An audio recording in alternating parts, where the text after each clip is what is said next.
പ്രണയത്തെ പറ്റിയിട്ട് ഭയങ്കരമായിട്ട് വിശദീകരിക്കുന്ന ആൾക്കാരെ നമ്മൾ കണ്ടിട്ടുണ്ട്. ഭയങ്കര കാവ്യാത്മകമായിട്ട് അവർ പ്രണയത്തെ പറ്റി പറയും. എന്തുകൊണ്ടാണ് അവർ കാവ്യാത്മകമായിട്ട് ഇപ്പം നമ്മുടെ ഗിരീഷ് പുത്തഞ്ചേരി പ്രണയത്തെ പറ്റിയിട്ട് ഭയങ്കരമായിട്ട് ഒരുപാട് പാട്ടുകൾ ഗിരീഷ് പുത്തഞ്ചേരി എഴുതി. പക്ഷെ ഒരു ഇൻ്റർവ്യൂവിൽ ഗിരീഷ് പുത്തഞ്ചേരി പറയണെന്ത്, ഞാൻ സത്യത്തിൽ 6-ാം വയസ്സിൽ ഒരു പ്രണയലേഖനം കൊടുത്തു കഴിഞ്ഞ് ഹെഡ് മാസ്റ്റർ എൻ്റെ മോന്തക്കിട്ടിട്ടാണ് ഫസ്റ്റത്തെ അടി അടിച്ചത്. അതിനുശേഷം എപ്പം പ്രണയിക്കുമ്പോഴും എൻ്റെ ഉള്ളിൽ എവിടെയോ എന്നെ തല്ലാൻ നിൽക്കണ ഒരു ഹെഡ് മാഷ് ഉണ്ടെന്നുള്ള ഒരു ചിന്ത എപ്പോഴും എന്നെ അലട്ടിക്കൊണ്ടിരിക്കുന്നു.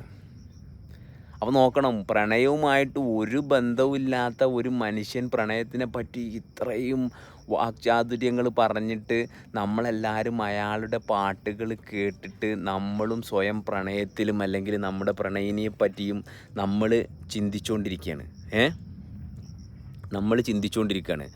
അപ്പം മരണത്തെ പറ്റി പറയുന്നവരും ഇതുപോലെയാണ്. മരണം ഭയങ്കര മനോഹരമാണ്. മരണം എന്ന് പറയുന്നത് അൾട്ടിമേറ്റ് റിയാലിറ്റിയാണ്. അതല്ലാത്ത മറ്റൊരു സംഭവം ഈ പ്രപഞ്ചത്തിൽ സുസ്ഥിരമായിട്ടില്ല എന്നെല്ലാം പറയും. എന്നിട്ട് ഈ മരണം എന്ന് പറയുന്നത് ഈ ചത്തുപോകലിനെ കുറിച്ചാണ്, അല്ലെങ്കിൽ ശരീരം നമ്മളെ വിട്ടുപോണ ഒരവസ്ഥയാണെന്ന് ഇത്രയും ആധികാരികതയോടെ സംസാരിക്കാൻ തക്കവണ്ണം ഈ സമൂഹം അല്ലെങ്കിൽ തലമുറകളായിട്ട് നമ്മളെ ഓരോരുത്തരെയും ഇതിലേക്ക് പ്രാപ്തരാക്കി എന്നുള്ളതാണ്. കാരണം നമ്മൾ ജീവിക്കല്ലേ. ആരെങ്കിലും ഈ മരണത്തെ പറ്റി പറഞ്ഞ ആരെങ്കിലും ഇന്ന് വരെ മരണമെന്ന അവസ്ഥയെ അനുഭവത്തിലൂടെ കണ്ടിട്ടുണ്ടോ? അല്ലെങ്കിൽ അനുഭവത്തിൽ അവർ രുചിച്ചറിഞ്ഞിട്ടുണ്ടോ? ഒരിക്കലും ഇല്ല. കാരണം അവർക്ക് ജീവിക്കാൻ പറ്റാത്ത ചില സാഹചര്യങ്ങളിൽ, അവർക്ക് അവരായിട്ട് നിൽക്കാൻ സാധിക്കാത്ത ചില സാഹചര്യങ്ങൾ അവർക്ക് ജീവിതത്തിൽ വന്നതുകൊണ്ട് അവർ പതുക്കെ കൺക്ലൂഡ് ചെയ്ത ഒരു ഭാഗമാണ് ഈ മരണമെന്ന് പറയുന്നത്. പക്ഷേ എന്നാൽ യഥാർത്ഥത്തിൽ നമുക്ക് അതിനെ വേറൊരു രീതിയിൽ വേണമെങ്കിൽ മനസ്സിലാക്കാം. കാരണം ജനിച്ച എന്തും മരിക്കും. ഇപ്പം ഇവിടുന്ന് ഞാനിപ്പം ഒരു വീഡിയോ എടുക്കണം, അല്ലെങ്കിൽ എൻ്റെ ഉള്ളിൽ എന്തെങ്കിലും രീതിയിലുള്ള ഒരു ചിന്ത ജനിച്ചിട്ടുണ്ടെങ്കിൽ ആ ചിന്ത കുറച്ച് കഴിഞ്ഞാൽ എന്തായാലും അത് മരിച്ചേ പറ്റുള്ളൂ. പക്ഷേ എൻ്റെ ഉള്ളിൽ വന്നു പോണ ആഗ്രഹങ്ങളും ചിന്തകളും ജനിച്ച് മരിക്കുന്നതിനിടയിലും ഞാനെന്ന് പറയുന്ന ഒരവസ്ഥ നിരന്തരം എന്നിൽ പ്രവർത്തിച്ചുകൊണ്ടിരിക്കുന്നുണ്ട്. അപ്പോൾ ഞാൻ എടുക്കുന്ന തീരുമാനങ്ങൾ ഞാൻ മാറ്റിക്കഴിഞ്ഞാൽ, അല്ലെങ്കിൽ ഇന്നത് ചെയ്യണം, ഇന്നത് ചെയ്തിട്ട് ഇന്നത് കിട്ടും എന്നുള്ള ഭാഗത്തേക്കുള്ള എൻ്റെ ചിന്തകൾ നിരന്തരം പ്രവർത്തിച്ചുകൊണ്ടിരിക്കുന്ന ഭാഗം എനിക്ക് മാറ്റാൻ സാധിച്ചു കഴിഞ്ഞാൽ എന്നിൽ ഞാനെന്ന് പറയുന്ന അവസ്ഥ നിരന്തരം പ്രവർത്തിക്കുന്നതായിട്ട് കാണാം. അപ്പോൾ ആ ഞാനെന്ന് പറയുന്ന അവസ്ഥ പ്രവർത്തിക്കാനുള്ള കാരണം ഇവിടെ നിന്നുള്ള ഈ ശ്വാസം എൻ്റെ ശരീരത്തിലേക്ക് വന്നിട്ട് ഈ ശരീരത്തിൽ ഞാൻ ജീവനോടെ ഉണ്ടെന്നുള്ള ഒരു ചെറിയ മിടിപ്പ് അല്ലെങ്കിൽ ഒരു ചെറിയ അനുഭവം നിരന്തരം എൻ്റെ ശരീരത്തിലുണ്ട്. ഞാൻ എത്ര സങ്കടപ്പെടുമ്പോഴും ഞാനെടുത്ത തീരുമാനങ്ങളെല്ലാം ഫെയിലായാലും ഈ മിടിപ്പിന് എന്നിൽ ഒരു കോട്ടവും ഉണ്ടാക്കാൻ സാധിച്ചിട്ടില്ല. അപ്പോൾ ഞാൻ ഇത് ശ്രദ്ധിക്കാതെ, അല്ലെങ്കിൽ ഇത് ശ്രദ്ധിക്കാനുള്ള അവസ്ഥയിൽ ഞാൻ എത്തിച്ചേരുക എന്നുള്ളതാണ് യഥാർത്ഥ മരണമെന്ന് ഞാൻ എൻ്റെ അനുഭവത്തിൽ മനസ്സിലാക്കിയത്. കാരണം ആ മരണത്തിൽ അത് നമ്മൾ ഒരു ഫുട്ബോൾ പോലെയാണ്, മനസ്സിലായോ? അല്ലെങ്കിൽ ഈ ആകാശത്ത് ഇപ്പോൾ സൂര്യനും ചന്ദ്രനും എല്ലാം ആ സസ്പെൻഡഡ് ആയിട്ട് നിൽക്കുന്ന ഒരവസ്ഥയാണ് ആ മരണമെന്ന് പറയുന്നത്. കാരണം ഒന്നിനെയും പിടിച്ച് നിൽക്കണില്ല. ഞാനെന്ന് പറയുന്ന അവസ്ഥ പൂർണ്ണമായിട്ടും എന്നിലുള്ളത് തിരിച്ചറിയാൻ വേണ്ടിയിട്ട് ഞാൻ ഉപയോഗിക്കുന്നത് ഒരു പ്രത്യേക ആളെയോ ഒരു പ്രത്യേക വസ്തുവിനെയോ ഒരു പ്രത്യേക മതത്തെയോ ഒരു പ്രത്യേക ബുക്കിനെയോ ഒന്നുമല്ല. Completely depend on my life. ആ ഞാനെന്ന് പറയുന്ന അവസ്ഥ ഈ പ്രപഞ്ചം മുഴുവൻ പ്രവർത്തിക്കാൻ കാരണമായ, ഈ അണ്ടക്കടാഹം മുഴുവൻ പ്രവർത്തിക്കാൻ കാരണമായ അതേ അവസ്ഥ എന്നിലൂടെ പ്രവർത്തിച്ചിട്ടാണ് ഞാൻ ജീവനോടെ നിൽക്കുന്നത്.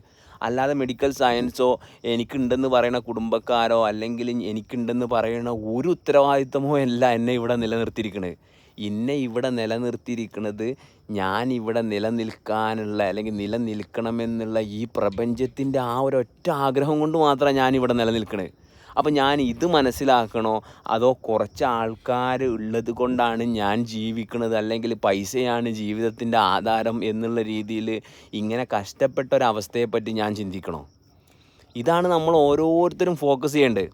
അപ്പോൾ ഞാൻ പറഞ്ഞു വന്നത് എന്താ വെച്ചാൽ മരണമെന്ന് പറയുന്നത് ഇപ്പം ഞാൻ എടുത്തിരിക്കുന്ന തീരുമാനങ്ങൾ എനിക്ക് കൃത്യമായിട്ട് കാണാൻ പറ്റും. മറ്റൊരാൾ എന്നോട് സംസാരിക്കുമ്പം അല്ലെങ്കിൽ ഇൻട്രാക്റ്റ് ചെയ്യുമ്പം എവിടെയാണോ എൻ്റെ അഹങ്കാരം, അല്ലെങ്കിൽ അതിങ്ങനെയല്ല ഇങ്ങനെയാണ് എന്ന് പറയാൻ വേണ്ടിയിട്ട് എൻ്റെ അഹങ്കാരത്തിൻ്റെ ലിമിറ്റേഷൻ ഞാൻ മനസ്സിലാക്കിയിട്ട് അതിനെ വീണ്ടും എനിക്ക് ഇത്രത്തോളം ഈ ആകാശത്തോളം എക്സ്പാൻഡ് ചെയ്യാൻ സാധിച്ചാൽ, അല്ലാതെ അവരുമായിട്ടുള്ള ആ സമ്പർക്കത്തിൽ എനിക്കൊരു ഫ്രിക്ഷൻ വന്നിട്ട് ആ ഫ്രിക്ഷന് വേണ്ടിയിട്ട് ഞാൻ കഷ്ടപ്പെടുന്ന ഭാഗമല്ല, അതിനെ വിട്ടുകൊടുത്തിട്ട് ഇത്രത്തോളം വിശാലമായിട്ട് പ്രവർത്തിക്കാനുള്ള എൻ്റെ സാധ്യതയെ ഞാൻ അറിയുമ്പോഴുള്ള ആ ഒരു സുഖം, മനസ്സിലായ? ആ ഒരു സുഖത്തെയാണ് സത്യത്തിൽ ഇവിടെ മരണം എന്ന് വിശേഷിച്ച്. അല്ലാതെ ഇത്രയും കോമൺ സെൻസ് ഇല്ലേ? കാരണം മരിച്ച ഒരാൾ പോലും ഇത്രയും കാലമായിട്ട് തിരിച്ചു വന്നില്ല. ഇങ്ങനെ ഒരു ദൈവം എവിടെയെങ്കിലും ഇരിക്കുന്നുണ്ടെങ്കിൽ ഇങ്ങനെ ഒരു ദൈവത്തെ ആരും കണ്ടിട്ടില്ല. അപ്പോൾ എനിക്കുള്ള അറ്റാച്ച്മെൻറ്റും എൻ്റെ പൊസസീവ്നെസ്സുമാണ് എന്നെ ജീവിക്കാൻ തടസ്സപ്പെടുത്തുന്നതെന്ന് ഇനിയെങ്കിലും തിരിച്ചറിഞ്ഞു. എല്ലാവർക്കും അത് തിരിച്ചറിയണില്ല എന്ന് ഞാൻ പറയണില്ല. Everybody is knows that's they are stuck in somewhere. പക്ഷേ അതിലേക്ക് ശ്രദ്ധ കൊണ്ടുവരാൻ, അതിലേക്ക് ആ ശ്രദ്ധ കൊണ്ടുവരിക എന്നുള്ള ഒറ്റ പ്രവൃത്തിയേ ചെയ്യേണ്ടിയുള്ളൂ. അപ്പം നമ്മൾ ചെയ്യുന്ന ഓരോ പ്രവൃത്തിയിലും എങ്ങനെയാണ് ഞാൻ അതിൻ്റെ ആ ഒരു ബെനിഫിഷ്യൽ, അല്ലെങ്കിൽ എൻ്റെ ശരീരം എങ്ങനെയാണ് അതിൽ ഡെവലപ്ഡ് ആവുന്നത്, എനിക്ക് എന്നെ എങ്ങനെയാണ് തുറന്ന് കാണിക്കാൻ സാധിക്കുന്നത്, അവിടെയാണ് ഈ ശരീരത്തിലൂടെ നമ്മൾ ഈ ജീവനെ അനുഭവിക്കുന്നത്, നമ്മൾ ജീവിക്കാൻ തുടങ്ങുന്നത്. അപ്പം ജീവിക്കണതിൻ്റെ അല്ലെങ്കിൽ ചത്തു പോണതിൻ്റെ പിന്നെ മരിക്കണം എന്ന് പറയണത്, ആ ചത്തു പോകുക എന്ന് പറഞ്ഞാൽ എൻ്റെ തീരുമാനങ്ങളെ ഞാൻ ഹോൾഡ് ചെയ്ത് ഈ പ്രപഞ്ചത്തിൻ്റെ പ്രവർത്തനത്തിൻ്റെ ജസ്റ്റ് ഓപ്പോസിറ്റ് എൻ്റെ തീരുമാനങ്ങൾ ഞാൻ വർക്ക് ചെയ്യിക്കുന്നത് കൊണ്ടാണ് ഒരിക്കലും തിരിച്ചു വരാൻ പറ്റാതെ ഞാൻ മരണത്തിലേക്ക് പോണത്.